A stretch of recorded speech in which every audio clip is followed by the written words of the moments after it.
All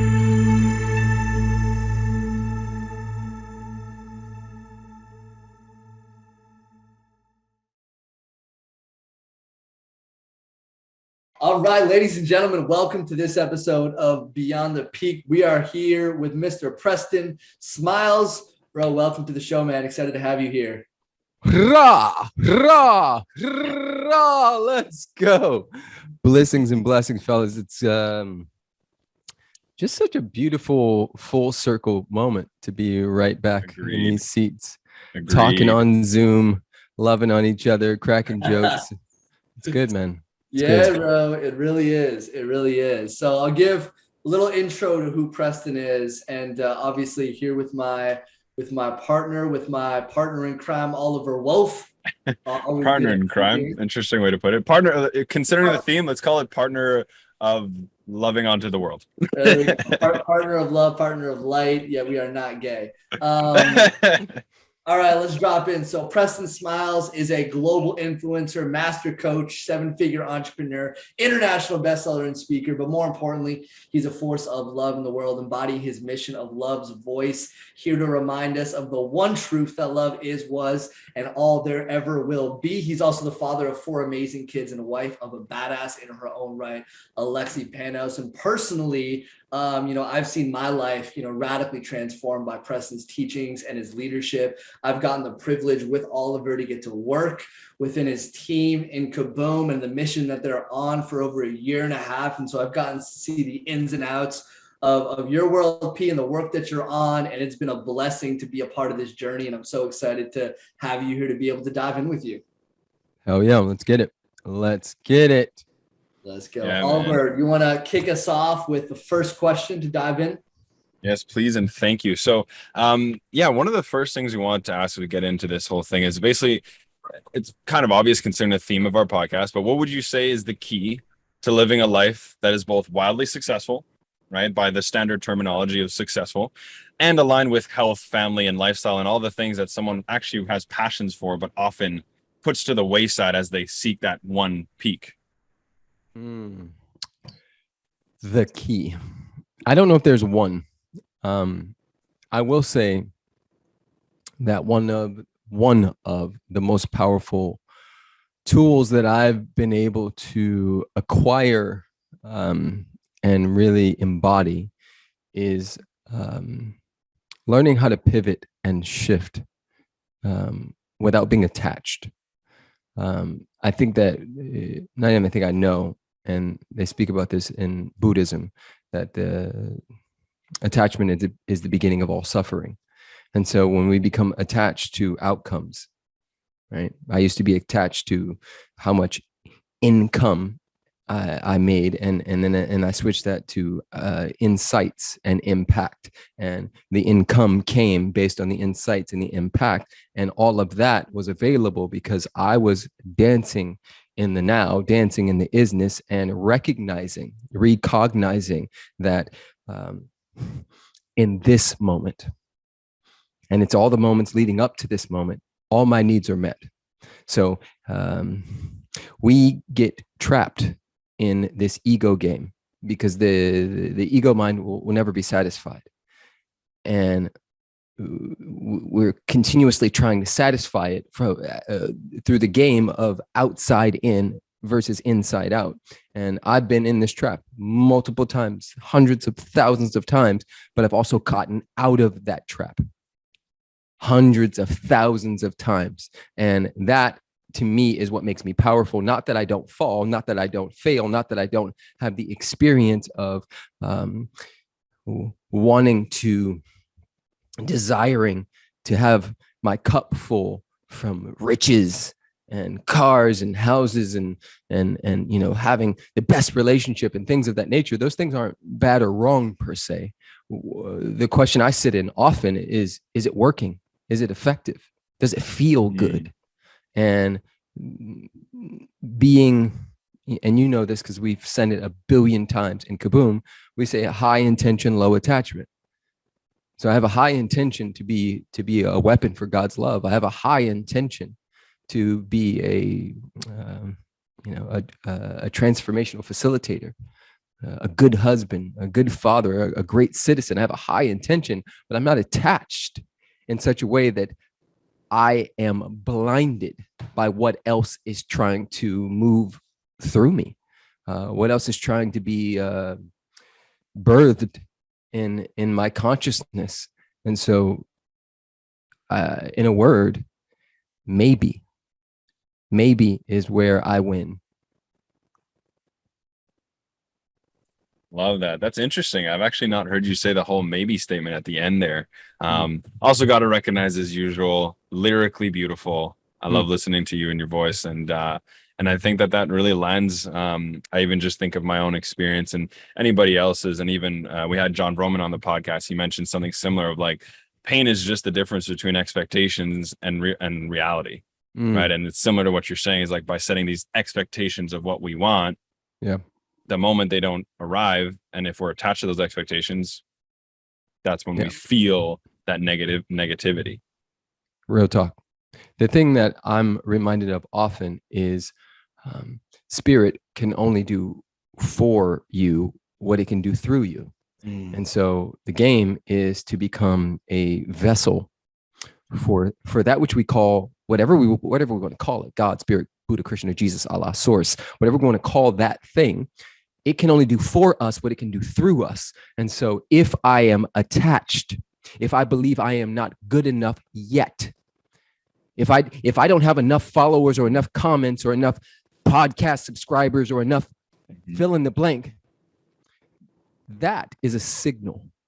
We know at this point what the mystics have known for thousands of years, which is we are energy. We are isness dancing. When we put a microphone on each of us and keep breaking it down and breaking it down and breaking it down, we will find no thing. And so our job is to become no body, is to move out of the way. You know, I've taught this for many years, and I learned it from my mentor, Michael Beckwith. There's 4 stages of consciousness: to me, by me, through me, as me. That through me stage, 3rd stage, that's where we say, Spirit, use me. Let me be a beacon, a vessel of light for your love. When we move out of the way, become nobodies, everything is possible. Everything is possible. And I don't mean this in like, and no offense to anybody who's extremely woo-woo or super out there on the spiritual tip, because I am too. I just do it in a very grounded way. Right? Like I'm a gangster. And also I get that there's only one thing ever happening, and that thing is called love. And it's it shows up in many garbs, but it's all the same thing. What's beautiful about humans is we have this thing called reflective consciousness, where we can look back and reflect on. I think that's what makes us different than a deer or an elephant, perhaps. Sometimes that reflection, we can be tricked by the inner critic, the inner roommate that's constantly trying to tell us that we're not good enough. And the question we have to ask ourselves is, where did I get that idea? And then if we keep looking and keep asking, we might find that that idea was not ours. It was handed to us in the films, in the television, in the radio. It was handed to us through characters like Clint Eastwood and Hulk Hogan. It was handed to us through the Ninja Turtles. It was handed to us through our parents. It was handed to us through the church. It was handed to us through our parents, who got it from their parents, who got it from their parents, who got it from their parents. So all of this is a setup for us to be experiencing life on layaway, right? Get good grades so I can, right? Get into college, do good in college so I can. Get a good job, meet a good person. All of it's always over there. And I think / know that is one of the biggest issues with entrepreneurs. One of the things I do behind the scenes is I coach all these, quote unquote, big time people. And I did quotes there because big and small is relative, right? God doesn't know the distinction between an ant and an elephant. It's all isness. However, to the outside eye, I am coaching people who would be considered celebrities and really, quote unquote, rich people. And what I've come to see, and it's a part of why they make their way to me at some level, is I am not caught in the illusion They are big, but not because of what they have. They are rich and wealthy, but not because of what's in their bank accounts. And I think people are begging to be led to receive some layer of truth that resonates with their soul, because we are threefold beings: body, mind, and soul. We're at our most powerful when all three are aligned. I'm going to stop there. I know I got a lot to say, but I could go on and on and on. Love it, bro. You're segueing it perfectly regardless. So I appreciate you stopping there. And man, I love everything you're saying, because I found the most fulfilled moments of my life have been, in your own terminology, when I am in the pocket. So when I am coming from a place where it is not me speaking or acting, but it is something that is coming through me. And I feel like my journey has been, how can I arrive more and more into that space of now, so I can be the vessel that I'm here to be. And I feel like sometimes I can say that and recognize that it's not easy sometimes in the day-to-day life of, there's so many things happening, right? Yes. We have a family, we have a business, we have all these responsibilities that are trying to take us away from what is here right now, or sometimes it could feel that it's trying to take us away. Mm-hmm. And so my question for you would be equally, how do we come back to that moment? And also, how do we create more of a life where we're coming more and more from by me into through me? Because I feel like so much of the world of success and entrepreneurship lives in that state of by me consciousness of I am here to create my reality, versus there is something bigger that is coming through me to create. So how do we come back in the chaos and then choose to embody more and more of through me consciousness versus by me consciousness? Yeah, it's interesting, man. You said a mouthful there, and there's a lot of layers to that conversation.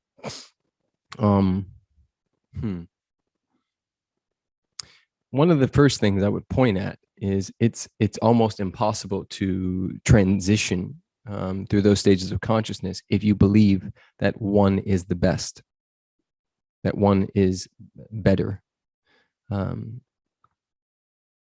What I've been sitting with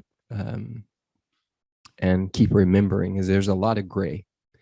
My ego mind wants to be right about things, even the things I don't know. At least I know that I don't know it.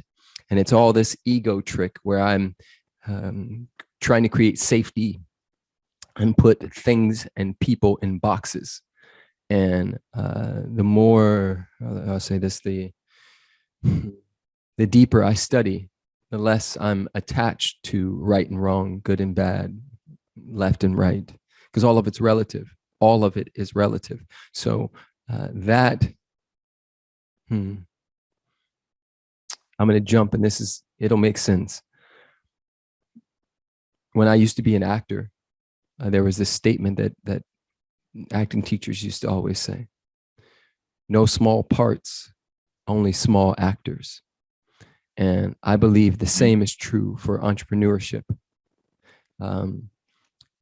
If you can bring joy, presence, harmony, abundance to your emails, it is that the quote from the Gnostic Gospel of Thomas that states, if you bring forth what is within you, what you bring forth will save you. If you do not bring forth what is within you, what you do not bring forth will destroy you. Now, the question is that at some pinnacle moment where I need to bring it forth, or is it every day? Right? What is this? Because we all want to think it's the moment when I'm doing my TED talk that I bring forth what is within me. Game time. Yes. But for me, and I had some students in Stretch 22 ask this maybe a month ago. It was a gentleman, and he was saying how, like I know this stuff, bro. Like, I just like I want more, like, give me bigger distinctions. I want more distinctions. And I said, bro, talk to me about, like, do you feel like the outer, because as above, so below, as within, so without, do you feel like the without is matching the within? He's like, nah, man, like, I got my second eviction letter and X, Y, and Z. And I said, okay, so let's look, let's pull back until we see what's really happening here. And what I sort of helped him see is that no small parts, only small actors. He was trying to get high on more distinctions because he thought the information is what this thing was about. But it was never about the information. It was about the transformation. It was about the demonstration. And so him feeding his mind was another ego trick. And so I reminded him that one of the reasons why I believe I win is because in the boring, in the mundane, in the day-to-day stuff, I find joy, I find presence, I find peace, I find abundance. I play like my children do. I was watching my 2-month-old son on this couch right behind me, and maybe an hour ago, and I was just like transfixed by him, just like, why can't I just keep? And I kept biting his ear and his cheek, and I just kept kissing his chest and his stomach, and he was cooing and the best, right? And he was cooing and making all these little sounds, and I'm like, why do I want to eat him? And I ask myself that every day. Yes. And then I was like, because he's so present, right? I'm transfixed by this being, just like I am when I'm watching a basketball game and there's 30 seconds left on the clock and somebody's dribbling at the top of the key. There's something in me that's like, there's only presence, there's only now. Just like when I'm surfing a wave, there's only now, because I could die if I'm not here. And so that was what I was reminding this gentleman of in my program, that I could give him more distinctions, but he hasn't embodied the 3 that we started with, right? And embodiment is not necessarily some like moment where you're walking around like, Marianne Williamson. It's when you don't have to think about it anymore. You are beyond thought. It's who you be. The neural network has been laid down. It's what athletes do. They do the same thing over and over and over again. So when they get in the game, there is literally no thought a part of that process. And so if we as entrepreneurs could look at our lives as the tapestry of that space and create a neural network that finds the magic and the nuance of this space, this game, you win right now. You win that in that moment, because here's the thing, and this is the last thing I'm saying, we can transition again. You don't know. You don't know, which is why one of my favorite words right now is ... maybe. You don't fucking know. You have no clue what's trying to happen, and you don't know if you're going to be dead in 63 days. You don't know if you're going to be, if you're going to hit the jackpot in 63 days. You don't know. So stay out of the knowing and just play. Just play. That's what I got. Powerful, bro. I'll reflect real quick. And I know Oliver is dying to ask you a question, but what that landed for me is even on my own quest for through me consciousness, how much more can I come back to just the present? Because how the fuck do I know what's going to get me into through me consciousness? How the fuck do I know what's trying to come through me right now? Can I just be here? And the more that I operate in this moment, the more that I allow myself just to be here and be present to what's true, the more I'll be able to tap into that flow, tap into that connection, tap into what actually needs to be coming through me, because your 2-month-old baby is not trying. Your 2-month-old baby is not attempting to be in flow or to tap into being spiritual. Your 2-month-old baby is being spiritual just without any effort. And just wanted to reflect that in, because that's ringing true for me right now. Boom. Boom. Yeah, man. And obviously some things came up for me too. And one of the things that I've discovered recently that I'm a maven. I'm someone who's like, has an insatiable desire to learn, basically. And so this important line that you basically summed up that I like to reflect is something that it's often about learning, it's often not about learning something new, but about being reminded of what's true.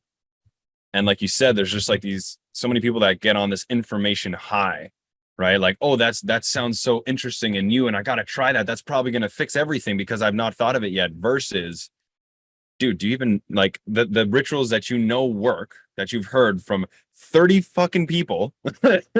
Are you doing them every day? Because you still know this is true. You don't need something new. Correct.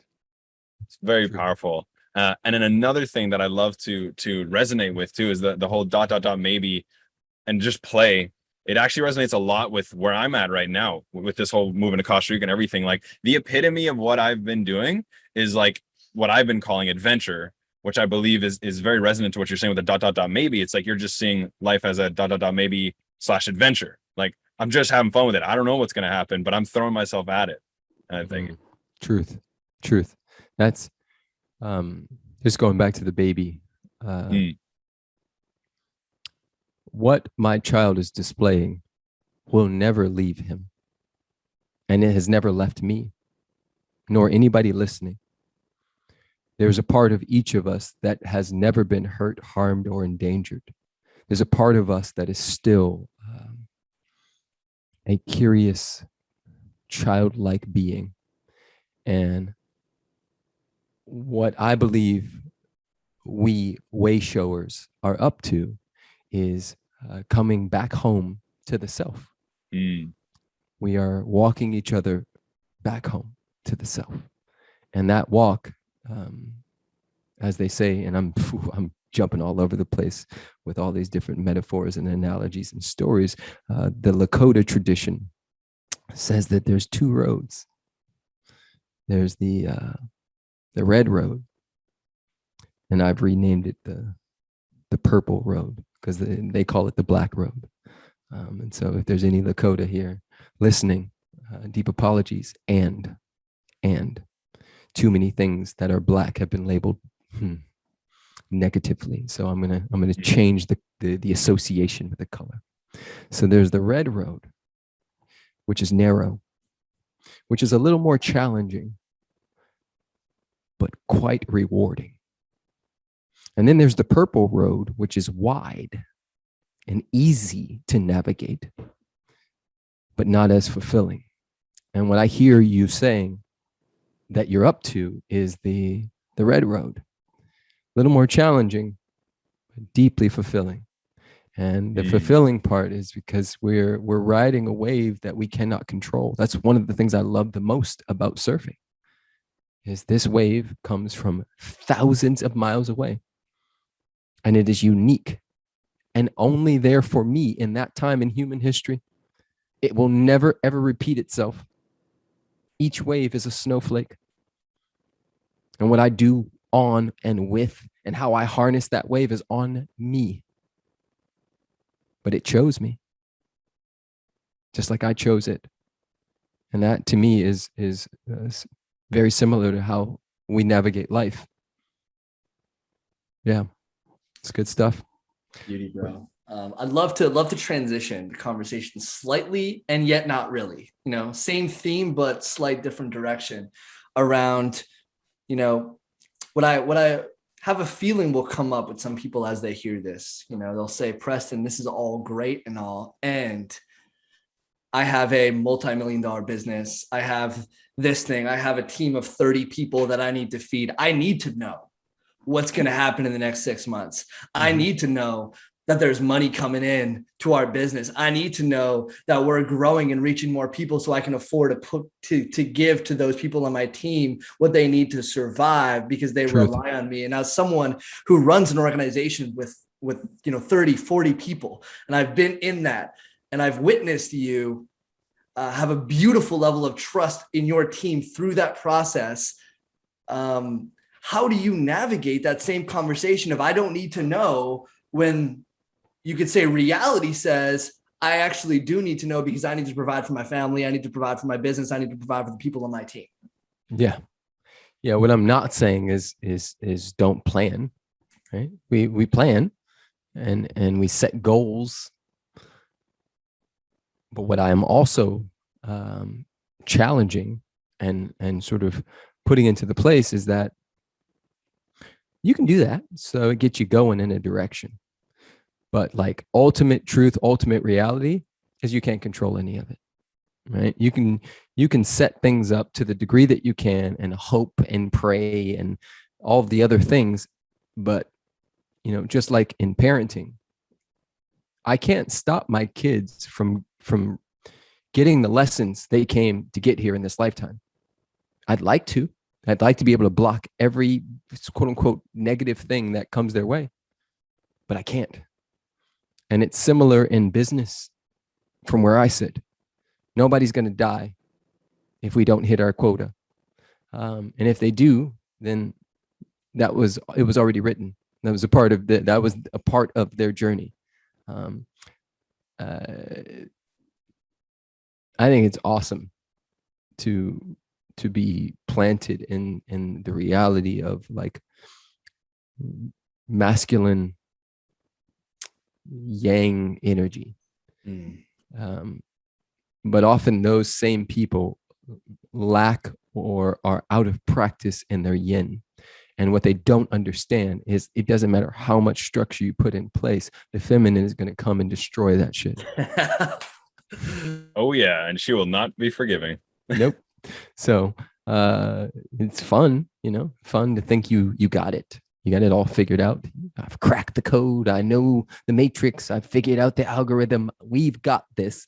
And as soon as you think you got it, just like parenting, as soon as you think you got it, my kids sleep. My kids don't shit on themselves. As soon as you think you got it, somebody shits on themselves.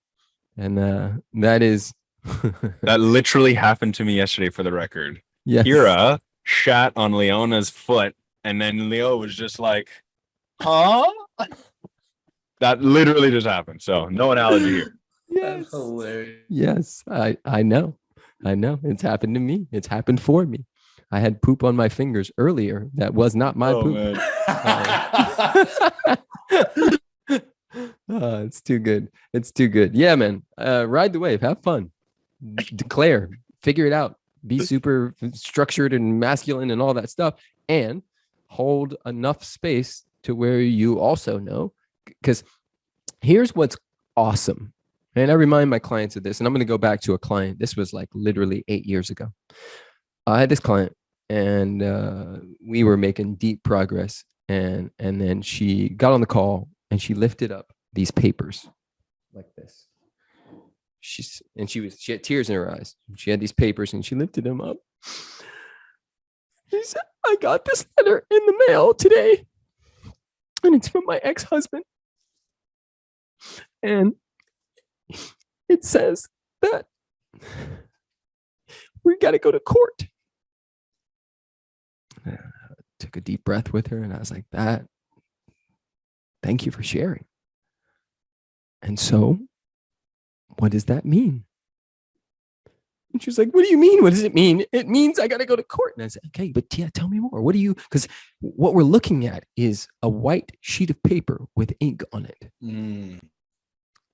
And how you're perceiving this white sheet of paper with ink on it is causing a physical reaction and tears coming out of your eyes. So I want to know what it means.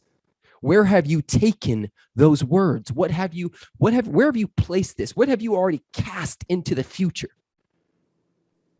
And it started to land for her like, oh shit. I'm gone, right? I saw this paper and I was gone. She took that inner critic, that inner roommate, I call mine P murder, took over. Took over. And just when mine takes over, it just wants to murder everything. Just you're gonna die in a you know, it's just cut goes it all. far. Yeah, it's yeah. Gone. The airplanes crashing, everything, right? Wherever I am, that's happening, right? It's the worst thing you can imagine. I'm like, bro, seriously? That for me is another reason why I consider myself to have a bulletproof mindset, is because I hardly ever believe that dumbass voice, and most people do. Even the most spiritual, tapped in, you know, the people who study and know all the stuff. When shit gets really hard, They just fold and believe. And I've been in enough hard places to know that it's still a blessing, that this too shall pass. I've seen enough storms come and go to know that not one ever storm in the history of the planet has ever kept going. There's not been one single earthquake that just didn't stop. It always stops. And so if I know that, all I have to do is look at nature. Then why would I play any other game than, okay, what is this? What is this? Why did I call this in? What is this here to teach me? What do I need to bring forth in myself? Right? Love it, man.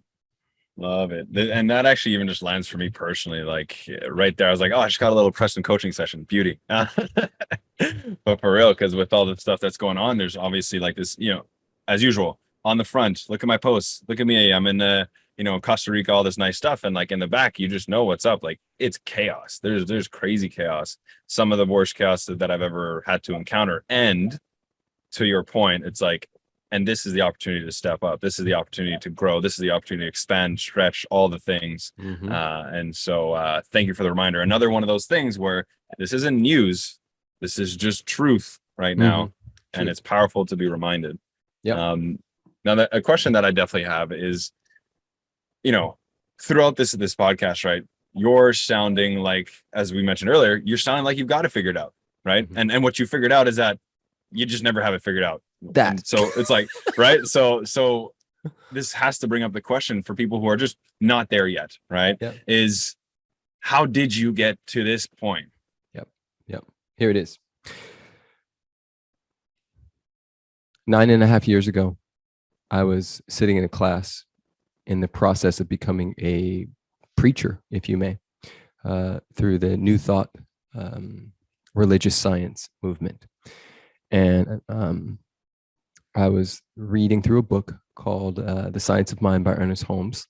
And I don't remember what page it was, but I'll never forget it because I damn near you ever read something, just one sentence that's just like damn near just needles in your eyeball. You're like, it threw me out of my chair. I was like, oh my God, I will never be the same. And I haven't been since that moment. And so the quote from Ernest Holmes was, to get your questions answered and your answers questioned. I'm going to say it again and then just leave a little space and then I'm going to talk about it. Get your questions answered and your answers questioned. That, for me, still to this day, is how. And the how came from a who.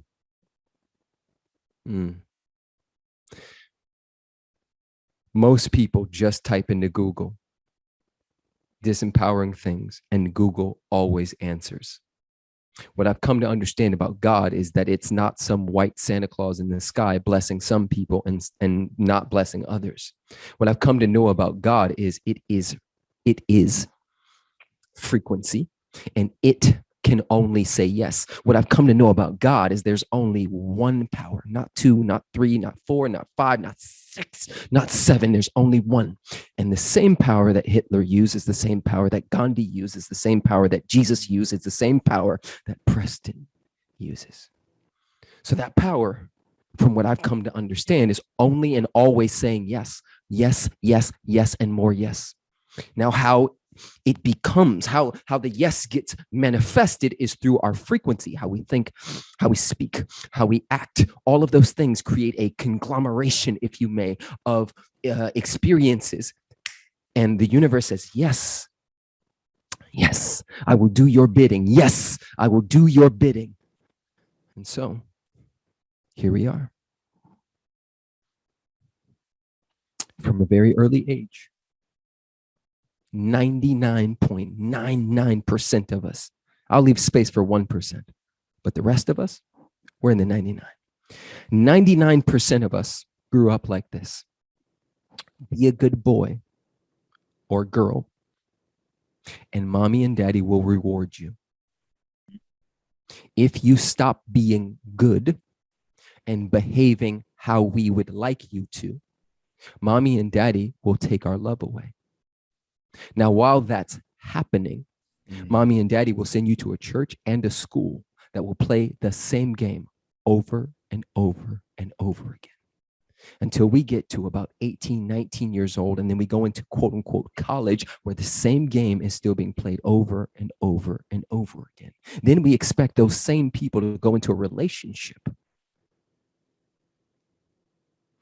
And then both parties begin to perform for love because that's all they've ever known. And so for me, as I peeled the onion back over and over and over again, and every question that I had that came up with an answer, I questioned the answer until I got to isness. Doesn't do right, wrong, doesn't do good or bad. It just does. It just is. And that isness is only and always saying yes. So all of the judgments I have about myself, my dad and who he should and shouldn't have been, the world, Trump, COVID, anything, all those judgments are within the isness that is only and always saying yes. So I get to write the script. I get to paint the painting. I get to be the Picasso. I get to carve out the David. Pun intended. Let's go. Woo! Aho, let's go. Yep. Preston Smiles gospel coming in today's podcast. This is church. Man, typically we say, we're coming to the end here. Typically we say, is there any final thoughts that you want to drop in? Because this was powerful, man. There was a lot that you shared. There was a lot of magic here. I'm good to end there. And I want to give you the space to share something if you want to land the audience off with something here.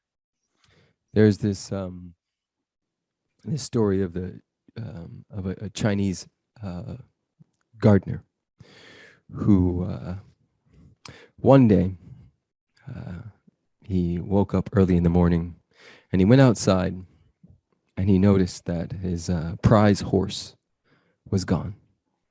And his neighbor came up and said, "Oh my God, your prize horse is gone. What bad luck you have." And he looked at the neighbor and he said, maybe so. Maybe not. We'll see. Well, the next day goes by and his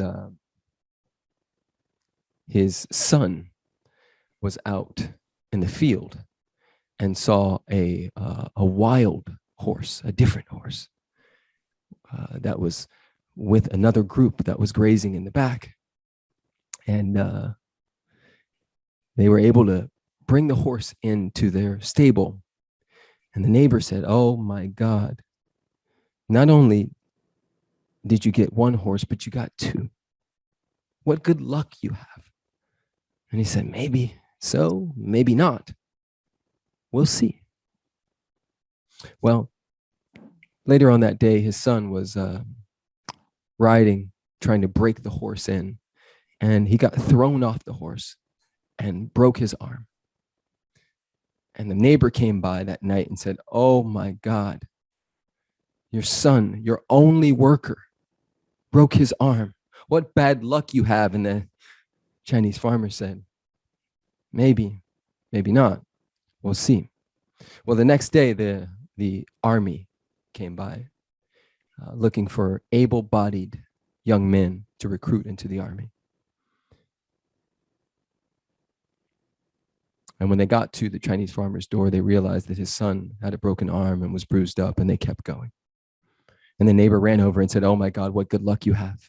If it wasn't for that horse, you wouldn't be here." And the Chinese farmer said, "Maybe, maybe not. We'll see." I am complete. Let's go. Love that, bro. Ollie, was there something you wanted to say there? No, not at all. I just wanted to make a sound because it sounded so good. Just aho, just aho. Mm-hmm. Yes.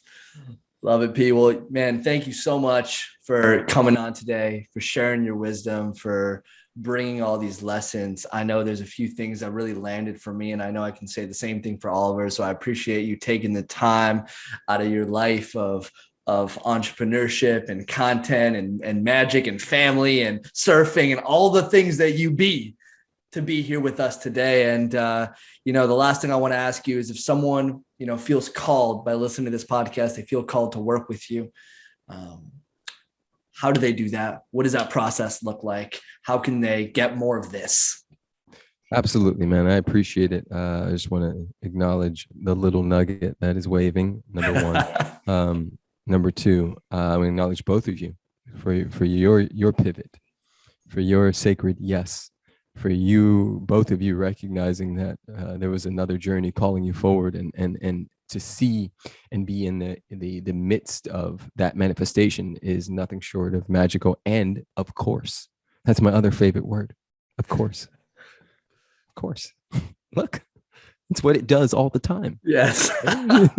There's no other option for you all than this. And so just a huge thank you. And yeah, anybody who wants to work with me, if you are in a position financially to work with me one-on-one, definitely hit me up. But just by me saying that, you should already know that we're talking upwards of 40,000. But if you are not in that position and you still want to go deep and you want to be held, not just by me, but by my crew, because we are ridiculous when it comes to this coaching game. Your wife was able to jump in and see some of the behind the scenes. It is, we do not play in this program that I have called Stretch 22. So PrestonSmiles.com, you can find anything there, or kaboomcoaching.com/Stretch 22. Either one of those, you can find it. I love you. I appreciate you. And if I never see or hear from any of you ever again, I see you. Thank you. It's not easy being a human these days. And I just appreciate your time, your attention, your energy, and your willingness to receive. Because that's lesson number 3 for me. It's one of the biggest. Am I willing to receive? Because that's happening on multiple levels. Even the sun that's coming through this window right now is a blessing from God. And I have the choice to be moved by that blessing, or to just think, oh, it's just the sun. Like, no. Will you receive? So I love you all. I appreciate you. Much love. Much love, everybody. Thank you for tuning in to today's episode of Beyond the Peak.